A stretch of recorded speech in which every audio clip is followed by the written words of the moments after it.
Hi friends, நான் இன்னைக்கு உங்களுக்காக ரொம்ப வித்தியாசமான ஒரு ஜாம்பி சர்வைவல் மூவி தான் கொண்டு வந்திருக்கேன். வானத்தை தொடுத அளவுக்கு இருக்குத பெரிய பெரிய மரங்கள் இருக்குத காடு, மிச்சம் மீதி இருக்குத சாப்பாடு, பாதுகாப்புக்கு ஒரு துப்பாக்கி, பக்கத்திலேயே ஃபியூல் இல்லாத காரு. அங்க இருந்து கொஞ்ச தூரம் நடந்து வந்தா ஹைவே ரோடுன்னு தப்பிக்கிறதுக்கு ஏகப்பட்ட வழி இருக்கு. இந்த மாதிரி நீங்க மாட்டிக்கிட்டீங்கன்னா ஒன்னு ஃபியூல் இல்லாத கார்ல இருக்க கொஞ்சம் சாப்பாடை எடுத்துட்டு பேர்கிள்ஸ் மாதிரி உயிர் பொழைக்க தப்பிச்சு போய் ஆகணும். இந்த மாதிரி சர்வே பண்ண ஆரம்பிச்சீங்கன்னா அங்க சுத்திக்கிட்டு இருக்க ஜாம்பி கிட்ட மாட்டதுக்கு 40% வாய்ப்பு இருக்கு.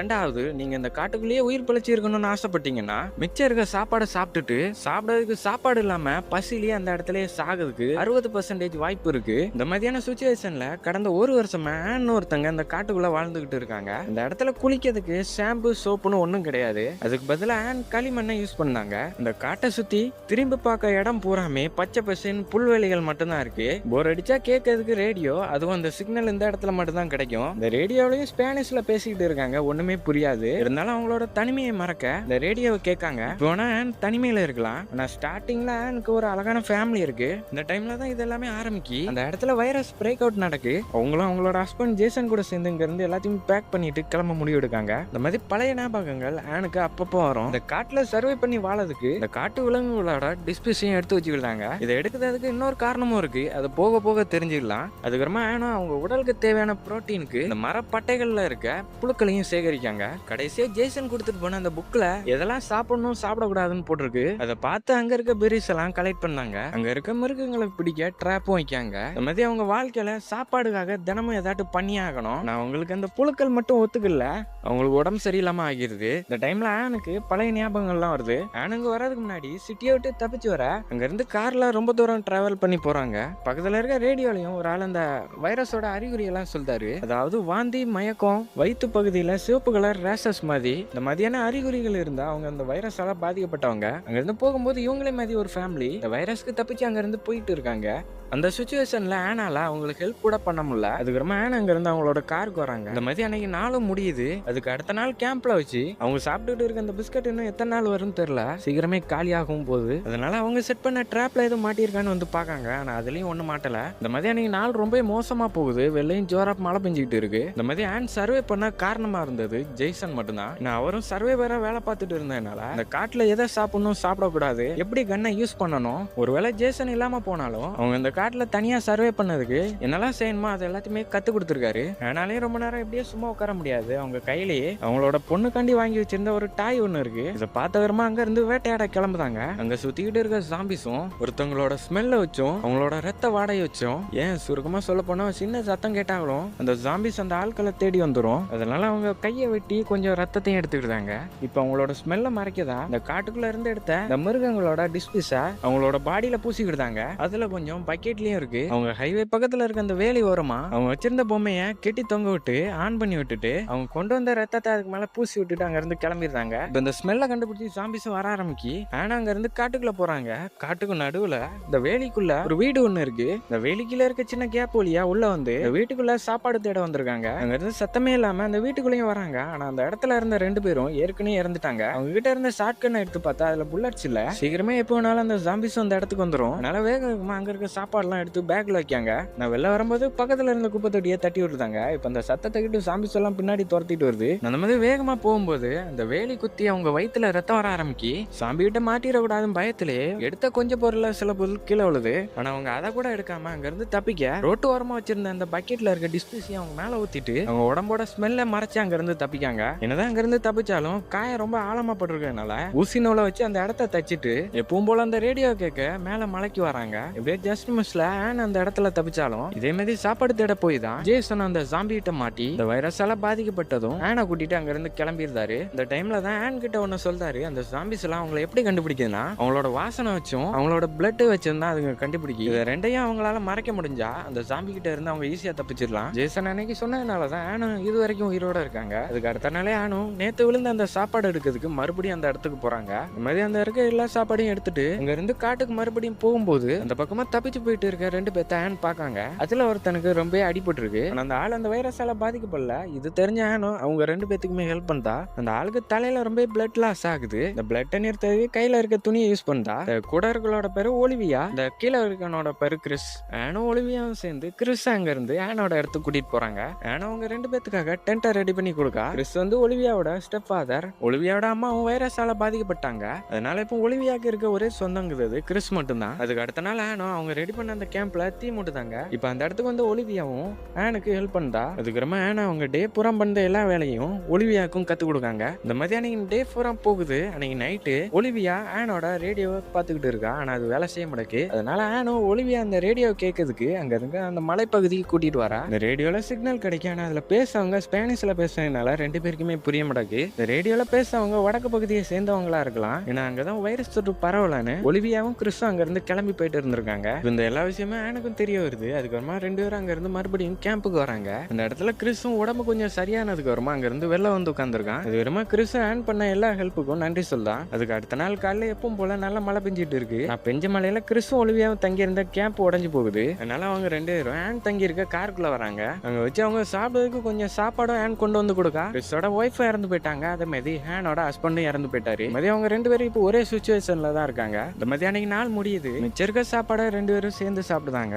அதுக்கப்புறமா அங்க இருந்து 3 பேரும் மீன் பிடிக்கலான்னு வராங்க. நான் அந்த நதியில எவ்வளவு நேரம் ஆகியும் மீன் சிக்க மாட்டேக்கு. ஏன் இந்த நதியில மீன் இருக்கான்னு கூட தெரியல. இதை பார்த்தக்கப்புறமா கிறிஸ் அவன் வாழ்க்கையில நடந்த ஃபன்னியான விஷயங்கள் எல்லாம் சொல்லி சிரிச்சுக்கிட்டு இருக்கான். கிறிஸ் அந்த மாதிரி வளவலன்னு பேசிக்கிட்டு இருக்கிறது எனக்கு சுத்தமா பிடிக்கல. அவங்க இவ்வளவு நாளா தனிமையில இருந்ததும் இதெல்லாம் கேட்கும் போது அவங்களுக்கு எரிச்சலா இருக்கு. அதுக்கப்புறமா அவங்க 3 பேரும் அங்க இருந்து கிளம்பி போயிருந்தாங்க.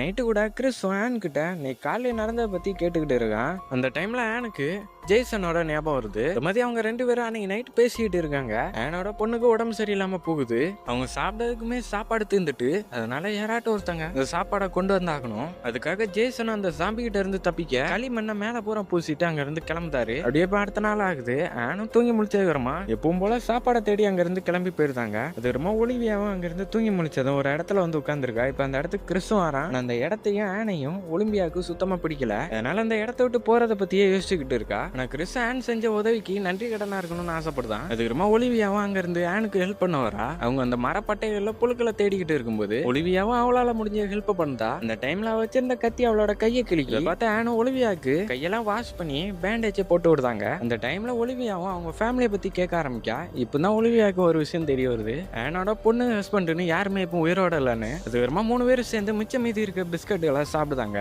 நான் கிறிஸ் மட்டும் அதுல சிலதை பைக்குள்ள எடுத்து வச்சுக்கிட்டு தான். அதுக்கப்புறமா ஆன் இதை பத்தி கிறிஸ் கிட்ட தனியா கேட்காங்க. இப்பதான் ஆனுக்கும் அவங்க நாளைக்கு கிளம்ப போறதுனால போறப்போ சாப்பிடுறதுக்கு அதிகமான சாப்பாடு தேவைப்படும். அதுக்காக தான் கிறிஸ் அதை எடுத்து வைக்கான். அதே நேரம் அவங்க கூட வர சொல்லி ஆனையும் கூப்பிடுதான். ஆனா ஆன் அந்த இடத்துல பல நாள் இருந்ததுனால முடியாதுன்னுதாங்க. உண்மையை சொன்னா எங்க அந்த சாமி கிட்ட மாட்டிடுவாங்க பயத்தினாலதான் அவங்க இன்னுமே அந்த இடத்த விட்டு வெளில வராம இருக்காங்க. அதுக்கப்புறமா ஆனும் சகஜமா கிறிஸ் கிட்ட பழக ஆரம்பிக்காங்க. ஆனா அது எதுவுமே ஒலிவியாவுக்கு சுத்தமா பிடிக்கல.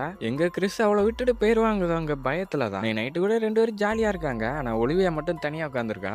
அடுத்த நாள் ஒலிவியா இதை பத்தி கிறிஸ் கிட்ட கேட்கா. ஆனா அவங்க கூட வர்றது அவளுக்கு சுத்தமா பிடிக்கல. ஒரு முக்கியமான விஷயம் ஆனை பார்க்கும்போது ஒலிவியாவுக்கு அவங்க அம்மாவோட ஞாபகம் தான் வருது. அந்த காரணத்தினாலதான் கிறிஸ் இல்லாத நேரம் ஒலிவியாவை பார்த்துக்கிட ஆனா அவங்க கூட வர சொல்லி கூப்பிட்டுருக்கான். அதுக்கப்புறமா ஒலிவியாவை ஆன் கிட்ட அவங்க ஹஸ்பண்டை பத்தி கேட்டுக்கிட்டு இருக்கா. இப்ப ஆனுக்கும் ஜெய்சனோட ஞாபகம் வருது. ஆன் அவரை கடைசியா பார்த்தது நைட்டு களிமண்ணை பூசிட்டு அங்க இருந்து கிளம்பி போயிருப்பாரு. அங்க இருந்து திரும்பி வர வழியில ஆன் ஜெய்சனை பார்க்கா. அவரு கொஞ்சம் சாப்பாடும் அவரோட பொண்ணுக்காக மருந்தும் கொண்டு வந்திருக்காரு. நான் இப்போ அவர் உயிரோட எல்லாம் அந்த சாம்பி கிட்ட மாட்டி அவர் அந்த இடத்துல இறந்து போய் கிடக்காரு. இந்த சம்பவத்துக்கு அப்புறமா தான் ஆனும் அவங்க பொண்ணு கூட சேர்ந்து இந்த இடத்துல வாழ்ந்துகிட்டு இருந்திருக்காங்க. அந்த மாதிரி அவங்க அந்த குழந்தைய விட்டுட்டு சாப்பாடு கிடைக்குமான்னு தேடி போக ஆரம்பிக்காங்க. கொஞ்சம் தூரத்திலேயே ஒரு பெரிய வீடு ஒண்ணு தெரியுது. இந்த வீட்டுக்குள்ள யாரும் இருக்க மாதிரி இல்ல. மெதுவா அங்க இருந்து வந்தா இந்த ஃப்ரிட்ஜ் பக்கத்துல ஒரு சாம்பி இருக்கு. சத்தமோடாம வந்து ஆனும் அந்த சாம்பி அங்கேயே சாகடிக்காங்க. அதுக்கப்புறமா பக்கத்துல இருந்து ஃப்ரிட்ஜுக்குள்ள இருந்து தேவையான சாப்பாடையும் கொண்டு போறாங்க. அவங்க காருக்கு வரும்போது அவங்க குழந்தைய அழுதுகிட்டு இருக்கு. அவங்க வேக வேகமா வந்து பார்க்கும்போது அவங்க பொண்ணுக்கு இந்த வைரஸ் பரவி இருக்கு. ஆனோட பொண்ணும் சத்தத்தை நிறுத்தாம அழுதுகிட்டே இருக்கு. அதனால ஆனோ வேற வழியே இல்லாம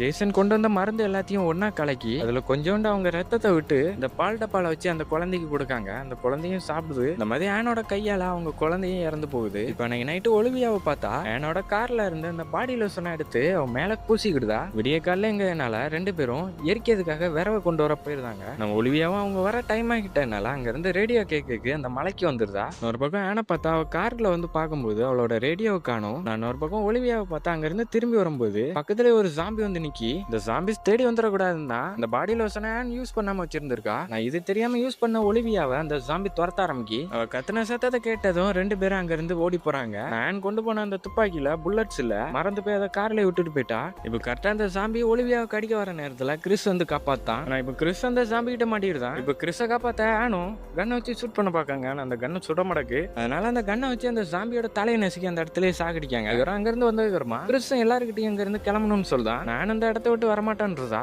அதனால கிறிஸ் ஆனும் கொஞ்ச நேரம் சண்டை போட்டு விடுதாங்க. கிறிஸும் கோவமா பேசிட்டு அங்க இருந்து வந்துடுதான். அது எல்லாத்தையும் கொஞ்ச நேரம் யோசிச்சு பார்த்தா ஆனும் இந்த இடத்துல இப்படியே காலத்தை ஓட்ட முடியாது. அதனால ஜெய்சனையும் அவங்க பொண்ணையும் புதைச்சு வச்ச இடத்துல வேண்டிக்கிட்டு அங்க இருந்து மத்தவங்க கூட கிளம்பி போக முடிவெடுக்காங்க. அதனால இப்போ அவங்க 3 பேரும் போறதுனால நிறைய சாப்பாடு தேவைப்படும். அதுக்காக ஆனும் கிறிஸுங்க இருந்து சாப்பாடு தேட போகணும்னு நினைக்காங்க. ஆனா ஒலிவியாவை வேண்டான்னு சொல்லியும் ஒலிவியாவும் அடம் பிடிச்சு அவங்க கூட வரா. அதனால ஆனும் ஒலிவியாவுக்கு ஜாம்பிஸ் அவளோட வாடையை கண்டுபிடிக்க கூடாதுன்னு அவளோட வாடையை மறைக்க கொஞ்சம் களிமணியை அவன் மேல பூசி விடுதா. நான் ஒலிவியாவுக்கு ஆன் மேல பயங்கர கோவம். ஏன்னா அவங்களும் அவங்க கூட போறதுனால அதுக்கப்புறமா அவங்க பிளான் படியே 3 பேரும் அங்க இருந்து கிளம்பி போறாங்க. முதல்ல ஆன் பிளான் போட்ட மாதிரியே கிறிஸ் அந்த வேலி பக்கத்துல வரான். அவனோட கையை அறுத்துக்கிட்டு அந்த ரத்தத்தை உடம்பு பூராமே பூசிக்கிட்டுதான். அப்படின்னா அந்த ஜாம்பிஸை திசை திருப்ப முடியும். கொஞ்ச நேரத்துல இந்த வாழையை கண்டுபிடிச்சு அந்த ஜாம்பிஸும் வர ஆரம்பிக்கி இந்த டைமை யூஸ் பண்ணி மத்த 2 பேரும் அங்க இருந்து அந்த வீட்டுக்குள்ள போறாங்க. அங்க வந்து ஒலிவியா ஒண்ணுமே பண்ணாம அந்த வீட்டை சுத்தி பார்த்துக்கிட்டு இருக்கா. அங்க இருந்த 2 டெட் பாடிஸா காணும். பக்கத்துலயே ஒரு கன் இருக்கு. அவளும் அந்த கண்ணை வச்சு ஆனா நாக் அவுட் பண்ணா. அவளும் கீழே மயங்கி விழுந்துருந்தா. ஒரு பக்கம் கிறிஸ் அந்த ஜாம்பி கிட்ட இருந்து தப்பிச்சு வந்து ரோட்டுக்கு வந்த பக்கம் இந்த பக்கெட்ல இருந்த டிஸ்பீஸ் அவன் மேல ஊத்திட்டு அவனோட வாடையை மறைச்சு அங்க இருந்து தப்பிச்சு போறான். ஒரு பக்கம் ஒலிவியாவும் வீட்டுக்குள்ள ஆனை கட்டி போட்டுட்டு ஆன் அந்த சாம்பி கிட்ட மாட்டதுக்காக அந்த இடத்துல கத்த ஆரம்பிக்கா. அதுக்கப்புறமா அந்த இடத்த விட்டு தப்பிச்சு ஒலிவியாவும் அந்த வேலி பக்கத்துல வந்துருதா. அந்த மாதிரி பாத்துக்கிட்டு இருக்கும்போது அங்க வந்த சில சாம்பிஸ் ஒலிவியாவை துரத்த ஆரம்பிக்கி. இன்னும் சிலதுங்க ஆன் இருந்த இடம் பக்கமா போகுது. அதனால ஆண் வேக வேகமா அவளோட கை கிட்ட அவுக்கா அவளோட ஸ்மெல்ல எப்படியாவது மறைச்சாகணும் அதுக்காக தேடும் போது இந்த கிச்சன்ல லிக்விட் மாதிரி சிலது இருக்கு. அதை எடுத்து மேல ஊத்திக்கிடுதா. அதுங்க கிட்ட இருந்து தப்பிக்க பக்கத்துல இருக்க ஃப்ரீசருக்குள்ளேயும் வந்து ஒளிஞ்சுக்கிடுதா. அது மாதிரி அந்த சாம்பிஸும் வந்துட்டு கொஞ்ச நேரத்துல அங்க இருந்து போயிருதுங்க. அதுங்க போனதுக்கு அப்புறமா அவளோட கண்ணை எடுத்துட்டு ஆன் அங்க இருந்து தப்பிச்சு வெளில வரா. நான் இன்னொரு பக்கம் ஒலிவியா பார்த்தா அங்க இருந்து வந்ததும் பக்கத்துல இருக்க பக்கெட்ல இருக்க டிஸ்பீஸ் மேல ஊத்தாம அவளோட பாடி ஸ்மெல்ல மறைக்குதுங்கிறதே மறந்து அங்க இருந்து அந்த சாம்பி கிட்ட இருந்து தப்பிச்சு ஓட ஆரம்பிக்கா. இப்ப கிறிஸும் ஒலிவியாவும் கார் கிட்ட வந்துருந்தாங்க. நான் ஒலிவியா கிறிஸ் கிட்ட ஆன் அந்த சாம்பி கிட்ட மாட்டி இறந்து போயிட்டதா சொல்லி போய் சொல்லுதா. இப்ப கரெக்டா ஒலிவியோட ஸ்மெல்ல வச்சு அங்க இருக்க எல்லா சாம்பிஸும் வர ஆரம்பிக்கி. ஒலிவியாவும் காருக்குள்ள ஏறி தப்பிக்க பாக்கா. இப்ப கிறிஸ் அந்த சாம்பி கூட சண்டை போட ஆரம்பிக்கான். இப்ப கரெக்டா அந்த இடத்துக்கு அங்க இருந்து தப்பிச்சு ஆன் வந்துருந்தாங்க. அவங்களும் அவங்க கிட்ட இருந்த கொஞ்சம் புல்லட்ஸ் வச்சு அங்க இருக்க சாம்பிஸ் எல்லாமே சாகடிக்காங்க. இப்ப அந்த இடத்துல அவங்களுக்கு 2 வாய்ப்பு தான் இருக்கு. ஒண்ணு அவங்கள காப்பாத்தணும்னு நினைச்ச கிறிஸ காப்பாத்தணும். அப்படி இல்ல அவங்கள கொல்லணும்னு நினைச்ச ஒலிவியாவை காப்பாத்தணும். இந்த டைம்ல ஆனுக்கு அவங்களோட பொண்ணோட ஞாபகம் வருது. அதுல ஆன் அவங்களோட பொண்ணை தன்னோட கையாலேயே சாகடிக்கும் போது மனசளவுல ரொம்ப கஷ்டப்பட்டிருப்பாங்க. அது எல்லாமே அவங்க ஞாபகத்துக்கு வருது. இப்பதான் இந்த ஸ்டோரியில பெரிய ட்விஸ்ட். ஏன்னா ஆனும் ஒலிவியாவும் அங்க இருந்து கார்ல கிளம்பி போயிட்டு இருக்காங்க. அதுவும் கிறிஸ் அவங்க கிட்ட அந்த வடக்கு பகுதியில வைரஸ் தொற்று இல்லன்னு இருப்பான். அந்த இடத்துக்கு தான் இப்போ ஒரு டவுட் வரும். அந்த கார்ல ஃபியூல் எப்படி இருந்துச்சுன்னு. என்னன்னா ஜெய்சனா ஆனும் இந்த இடத்துக்கு வரதுக்கு முன்னாடி அவங்க கிட்ட ஏற்கனவே ஃபியூல் இருந்திருக்கு. அதை ஆனும் யூஸ் பண்ணாம பத்திரப்படுத்தி வச்சிருக்காங்க. என்னதான் ஒலிவியா ஆனை கொலை பண்ண பார்த்தாலும் ஆன் ஒலிவியாவை தன்னோட பொண்ணு மாதிரி நினைச்சதுனாலதான் கிறிஸை விட்டுட்டு ஒலிவியாவை அங்க இருந்து காப்பாத்திருக்காங்க. இந்த சிச்சுவேஷன்ல ஆனுக்கு அவங்க அங்க இருந்து வந்து நினைச்சு சந்தோஷப்படுவா. ஏன்னா கிறிஸ் இறந்து போனதுக்கு வருத்தப்படுத்ததான் தெரியாம இருக்காங்க. அப்படி இந்த படம் முடியுது. இந்த மாதிரி வேற எதுவும் மூவி தெரிஞ்சா கமெண்ட்ல சொல்லிட்டு போங்க. இது மாதிரி இன்னொரு மூவில பார்க்கலாம். பாய்.